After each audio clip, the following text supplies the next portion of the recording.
नमो भगवते वासुदेवाय। श्रीमद् भागवत कथा के द्वितीय स्कंद के 2 अध्याय हम आपको कल तक सुना चुके हैं।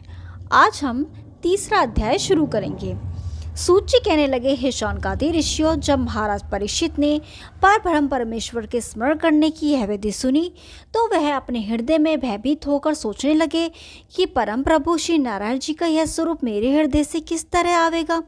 राजा को उदासीन देखकर श्री सुखदेव जी ने अपने हृदय में सोचा कि राजा के मन में कोई अभिलाषा रह गई है, अतः इसके मन का हाल अवश्य जानना चाहिए। यह विचार कर श्री सुखदेव जी परीक्षित से बोले, हे राजन, जो मनुष्य अपने सत्य की वृद्धि चाहता हो उसे ब्रह्मा जी की आराधना करनी चाहिए, और इसके अलावा जो अपनी इंद्रियों को पुष्ट रखना चाहे उसे देवराज इंद्र की, एवं जो अधिक संतानोत्पत्ति की इच्छा रखता हो उसे दक्ष प्रजापति की, जो धन चाहता हो उसे लक्ष्मी जी की, जो अपने तेज की वृद्धि चाहता हो उसे अग्निदेव की, जो अन्न एवं हाथी घोड़ों आदि की चाहना करता हो उसे अष्टवसुओं की, जो कामदेव की वृद्धि चाहता हो उसे रुद्र की, जो अपने शरीर से अधिक बल चाहता हो उसे इला देवी की, सौंदर्य चाहे तो उसे गंधर्वों की, जो रूपवती स्त्री की कामना करता हो उसे उर्वशी की, जो यश चाहता हो उसे नारायण जी की, जो विद्या चाहे उसे शिव जी की, जो बहुत बड़ा कुटुंब चाहे उसे दिव्य पितरों की, जो राज्य पद चाहता हो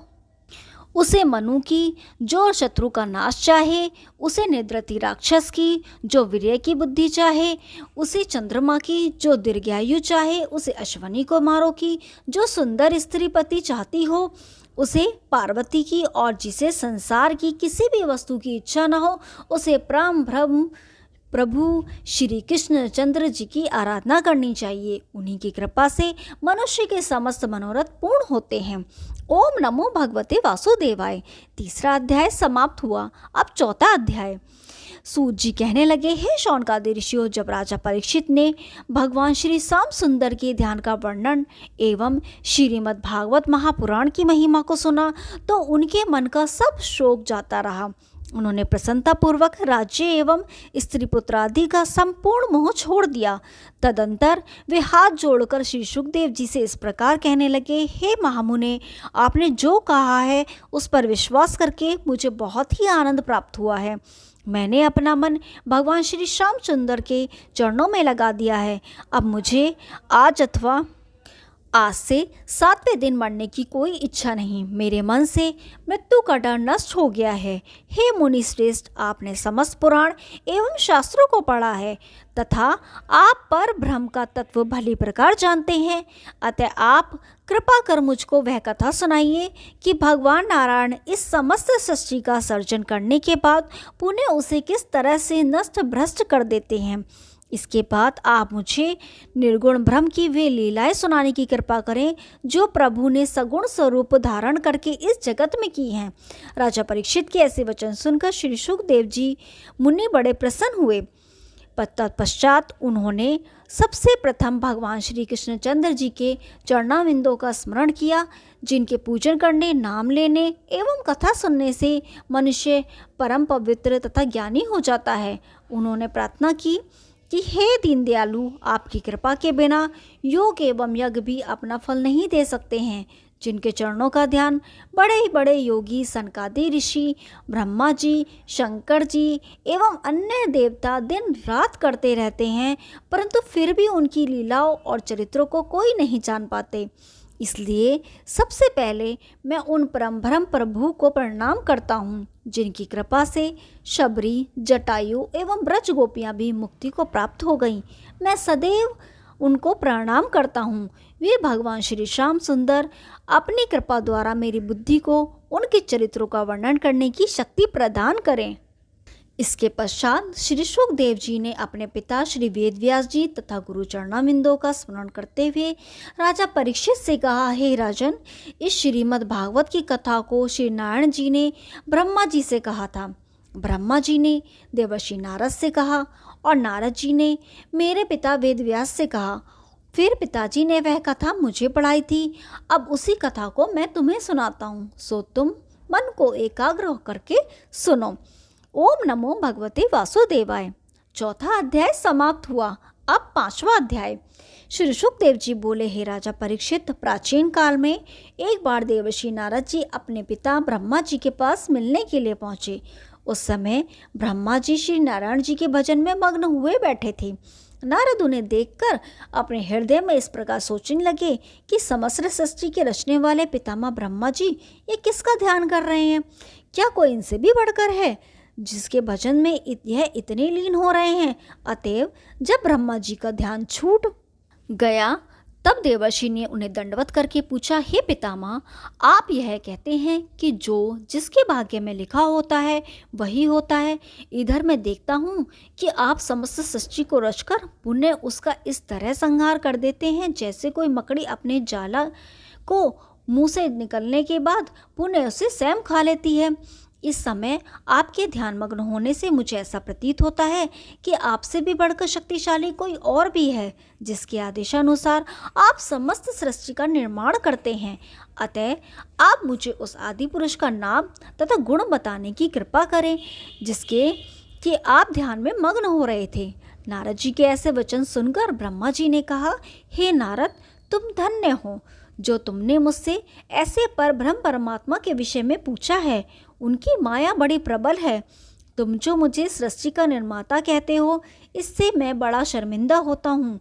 हे पुत्र, मेरे प्रभु तो श्री नारायण जी हैं। उनके ही द्वारा अनेक ब्रह्मा तथा ब्रह्मांड उत्पन्न होते हैं और उन्हीं की माया से ये सारा जगत प्रकट होता है। मैं भी उन्हीं की दया तथा कृपा कर सृष्टि का निर्माण करता हूँ। उन्हीं के प्रताप से देवता और मनुष्य ज्ञान को प्राप्त करते हैं। अब मैं तुमको उनके चरित्र सुनाता हूँ। जिस समय मैं उन नारायण भगवान की नाभि से प्रकट हुए कमल पुष्प से उत्पन्न हुआ, उस समय मैंने यह भी जानने की बड़ी कोशिश की कि मैं कहाँ से पैदा होकर यहाँ आया हूँ। जब इसे विषय में मुझे कुछ मालूम न हुआ, तब उन्हीं श्री नारायण जी का स्मरण करने पर मुझे ज्ञात हुआ है कि नारायण जी ने मुझे प्रकट किया। ये चंद्र, सूर्य तथा तारागण आदि सब उन्हीं के तेज से प्रकाश करते हैं और इस जगत में जितनी भी वस्तु हैं वे सब उन्हीं की देवी माया से उत्पन्न हुई हैं।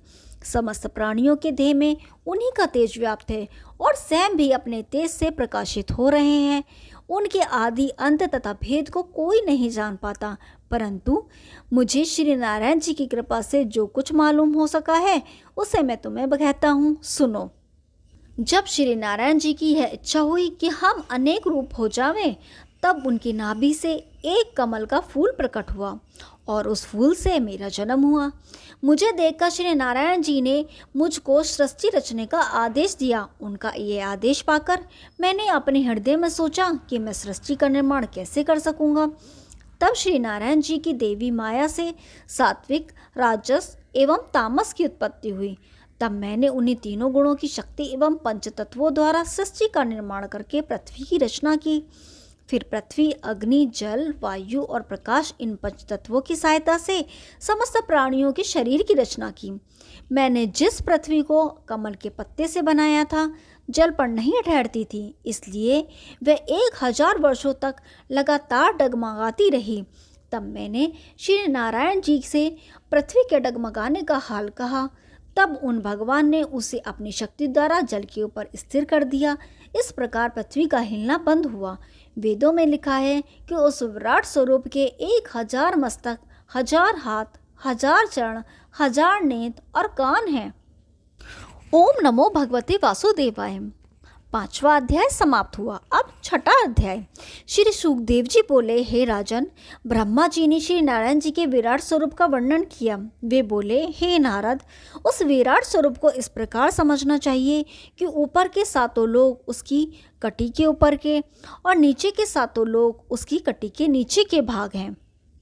मुख अग्नि है और वृक्ष आदि शरीर के रोम, 10 दिशाएं कान, समुद्र पेट, सूर्य आँख, पर्वत शरीर की हड्डियाँ, नदियाँ शरीर की नसें, पवन श्वास, इंद्रादि देवता, भुजाएं, अश्वनी कुमार, नाक, समस्त सुगंध, नाक के छिद्र, आकाश, नेत्रों का गोलोक, दिन रात पलक भंजना, जल, पाव जगत का स्वाद, जिह्वा, यमराज दांत, माया हंसी, लज्जा ऊपर का होठ, लालच नीचे का होठ, धर्म छाती, अधर्म पीठ, मेघ सिर के बाल तथा वर्षा का जल वीर्य समझना चाहिए। इसी कारण तपस्वी और ऋषि मुनिजन सब स्थानों पर श्री नारायण जी का प्रकाश समान रूप से जानकर किसी को दुख नहीं देते हैं। हानि लाभ, यश अपयश और सुख दुख आदि सब उन्हीं परमेश्वर की इच्छा से होते हैं। वे अविनाशी पुरुष ही समस्त जड़ चेतन जीवों को पैदा अथवा नष्ट करने वाले हैं। हे नारद, जब उनके द्वारा मुझे सृष्टि पैदा करने की आज्ञा प्राप्त हुई तब मैंने उन्हीं की कृपा से 10 प्रजापति को पैदा किया। उनके द्वारा और बहुत से व्यक्ति पैदा हुए। उन्हीं श्री नारायण जी का स्मरण अपने हृदय में धारण करने के लिए मुझे संसार को रचने की शक्ति प्राप्त हुई है। वे परम प्रभु आदि, मध्य एवं अंत में सदैव एक रस रहते हैं। वे घटते बढ़ते तथा पुराने नहीं होते। नारायण जी ने अपनी इच्छा से सांसारिक जीवों को भवसागर से पार उतरने के लिए मृत्यु लोक में 24 अवतार धारण किए हैं। मनुष्य का कर्तव्य है कि वह सदा उन अवतारों की बाल लीलाओं का स्मरण एवं कीर्तन करे। उन्हीं पर ब्रह्म प्रभु के स्मरण में मग्न रहकर सदा उन्हीं का ध्यान करे। जब अंतःकरण शुद्ध एवं पवित्र होकर उसमें श्री नारायण जी का प्रकाश प्रकाशित होता है, उस समय मनुष्य आवागमन से छूटकर भवसागर से पार उतर जाता है। इतनी कथा सुनकर श्री ब्रह्मा जी ने नारद को श्रीमद् भागवत के वे 4 मूल श्लोक सुनाए जो उन्होंने श्री नारायण जी से सुने थे। उन चारों श्लोकों को सुनाने के बाद पितामह ब्रह्मा जी ने नारद से फिर इस प्रकार कहा, हे नारद, मैं अपनी बुद्धि के अनुसार पर ब्रह्म परमात्मा के उन 24 अवतारों का कुछ वर्णन करता हूँ जो उन्होंने सगुण रूप से जगत में अवतार लिए थे। ओम नमो भगवते वासुदेवाय। 6वां अध्याय समाप्त हुआ। अब 7वां अध्याय। पितामह ब्रह्मा जी बोले, हे नारद, श्री नारायण जी का पहला अवतार सनक, सनंदन, सनातन तथा सनत कुमार के रूप में मेरी नाक से उत्पन्न हुआ था। वे प्रभु ऋषि का रूप धारण कर सदा भगवत भजन में लीन रहते हैं। उस तपस्या के फल से वे अनेक कल्प बीतने पर भी 5 साल की उम्र वाले ही बने रहते हैं। श्री नारायण जी ने दूसरा अवतार वराह का ग्रहण किया था। उस अवतार को लेने का कारण यह था कि जिस वक्त श्री परम प्रभु ने मुझे सृष्टि रचने की आज्ञा दी, उस वक्त मैंने कमल के पत्ते द्वारा पृथ्वी का निर्माण किया था। उस पृथ्वी को हिरण्याक्ष नामक दैत्य पाताल में उठाकर ले गया। तब मैंने वैकुंठनाथ श्री नारायण जी से प्रार्थना की कि हे प्रभु, पृथ्वी के बिना सांसारिक जीव कहाँ रहेंगे। उस समय श्री नारायण जी ने वराह रूप धारण कर पाताल में जा हिरण्याक्ष का वध किया और पृथ्वी जल से बाहर निकालकर उसे अपनी महिमा में स्थिर किया। यह पृथ्वी कर्मों का फल देने वाली है। जो प्राणी जैसा शुभ अशुभ कर्म करता है, उसका फल भी वैसा ही पाता है। श्री प्रभु ने तीसरा अवतार यज्ञ पुरुष का धारण किया तथा संसारी राजाओं को यज्ञ करने की विधि बताकर कृतार्थ किया। श्री भगवान का चौथा अवतार है ग्रीव रूप में उत्पन्न हुआ। उस वक्त उन्होंने वेद शास्त्र चुरा ले जाने वाले मधुकैटभ नामक असुर को पाताल में जाकर मारा और उससे वेद लाकर मुझे दिया। 5वां अवतार धर्म नामक ऋषि द्वारा मूर्ति नामक कन्या के गर्भ से नारायण रूप में हुआ।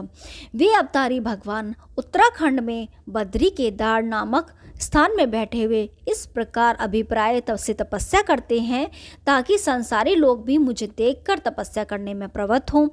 श्री हरि ने 6वां अवतार कपिल मुनि के रूप में लेकर अपनी माता देवहूति को सांख्य योग का उपदेश देकर मुक्ति प्रदान की। 7वां अवतार दत्तात्रेय के रूप में लेकर राजा यदु को ज्ञानोपदेश दिया, जिसके प्रताप से वह मुक्ति पद को प्राप्त हुआ। दत्तात्रेय जी ने अपने 24 गुरु बनाए थे। पर ब्रह्म परमेश्वर का 8वां अवतार ऋषभ देव के रूप में हुआ। उन्होंने जगत में जैन धर्म का प्रचार किया। 9वें अवतार में राजा पृथु बनकर श्री नारायण जी ने अपने पिता वेणु को नरक में जाने से बचाया और गोरूपनी पृथ्वी को धोकर उसमें से समस्त वनस्पतियों को दूध के समान निकाल लिया। फिर उन्होंने जो पहाड़ पृथ्वी पर फैले हुए थे उन्हें इकट्ठा करके उत्तराखंड में स्थापित कर दिया और फिर पृथ्वी पर प्राणियों के निवास करने के लिए नगर तथा गांवों का निर्माण किया।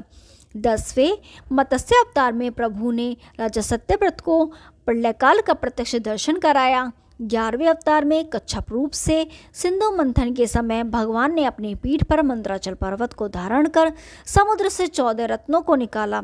समुद्र मंथन के समय ही 12वां अवतार धन्वंतरी वैद्य के रूप में वनस्पतियों को हाथ में लिए हुए समुद्र से हुआ। समुद्र से अमृत निकलने पर जब देवता तथा दानव उसे पीने के लिए आपस में झगड़ने लगे, तब प्रभु ने 13वां मोहिनी अवतार धारण कर अपनी सुंदरता से असुरों को मोहित कर लिया और वह अमृत लेकर देवताओं को पिला दिया। 4वां नरसिंह अवतार लेकर श्री नारायण भगवान ने दैत्य हिरण्यकशिपु को मारकर परम भक्त प्रहलाद के प्राणों की रक्षा की। 15वां अवतार वामन का लेकर प्रभु ने राजा बलि के 3 पग भूमि का दान लेकर देवताओं को प्रदान कर दी। 16वां हंसा अवतार लेकर श्री नारायण जी ने सनत कुमार को ज्ञान का उपदेश देकर उनका अहंकार दूर किया। 17वें नारायण अवतार में प्रभु ने भक्त ध्रुव को अपना साक्षात दर्शन दिया। 18वें हरि अवतार में प्रभु ने ग्राह का संग्रह करके गजेंद्र की प्राण रक्षा की। 19वें परशुराम अवतार में प्रभु ने हरि भक्तों को कष्ट पहुँचाने वाले अधर्मियों का वध किया और भूमि को 21 बार क्षत्रियों से हीन करके ब्राह्मणों को दान में दे दिया। 20वें रामचंद्र अवतार में गो ब्राह्मणों को कष्ट देने वाले अन्य असुरों सहित रावण का वध करके लंका का राज्य विभीषण को देकर महावीर जी को यश दिया। 21वें वेद व्यास अवतार में सांसारिक जीवों को संसार सागर से पार करने के लिए वेद के 4 भाग कर दिए और महाभारत तथा अन्य 17 पुराणों का निर्माण किया। 22वें कृष्ण अवतार में भगवान श्री कृष्ण जी ने कौरव पांडवों में महाभारत करा दिया और कंस काल यवन एवं जरासंध आदि बहुत से पापी राजाओं को मारकर पृथ्वी का भार दूर किया और संसार में रहते हुए बहुत से चरित्र किए। 23वां बुद्ध अवतार लेकर राक्षसों का मान यज्ञ करने से हटाया। तत्पश्चात कलयुग के अंत में परब्रह्म प्रभु का 24वां अवतार कल्कि नाम से होगा। वे हाथ में तलवार लेकर नीले घोड़े पर बैठकर अत्याचारी और पापी लोगों को मारते हुए संसार में सत्युग के कर्मों की स्थापना कर धर्म को बढ़ाएंगे।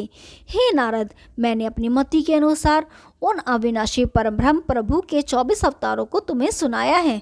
जो प्राणी अज्ञान के कारण श्री नारायण भगवान को भली प्रकार न पहचानता है, उसे चाहिए कि वह ज्ञान एवं मोक्ष को पाने के लिए इन अवतारों को अवश्य सुने।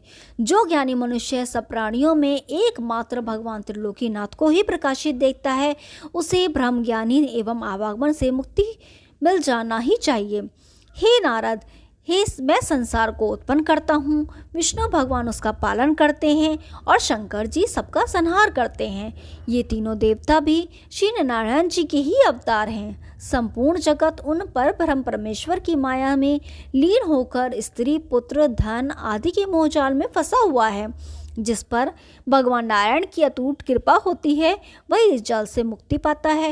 इस भवजाल से मुक्त होने के लिए पर ब्रह्म प्रभु के ध्यान कीर्तन एवं लीला चित्रों को सुनने से उत्तम कोई अन्य व्रत नहीं है। भगवान के अवतारों के चरित्रों का वृत्तांत चारों वर्णों के मनुष्यों को सुनना उत्तम कहा है। ओम नमो भगवते वासुदेवाय। 7वां अध्याय समाप्त हुआ। अब 18वां अध्याय। इतना वृतांत सुनकर राजा परीक्षित ने अपने हृदय में सोचा कि सुखदेव जी मुनि ने श्री नारायण जी की कथा सुनना चारों वर्णों के लिए बराबर बताया है। इन्होंने मुझे भी इन चारों वर्णों की सेवा में ही समझा है, इसलिए मुझे अपनी शंका दूर करने के निमित्त उन पिछले राजाओं की कथा के संबंध में पूछना चाहिए जिन्होंने श्री नारायण जी के स्मरण और भजन में अपना देह छोड़ दिया था।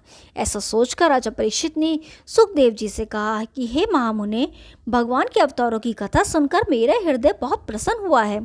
अतः अब मेरी इच्छा है कि मैं पर ब्रह्म परमेश्वर श्री श्याम सुंदर के अवतारों की लीला कथा के अलावा और कोई भी कथा सुनो, क्योंकि इस पवित्र कथा के श्रवण करने से मनुष्य के हृदय शुद्ध तथा निर्मल हो जाता है।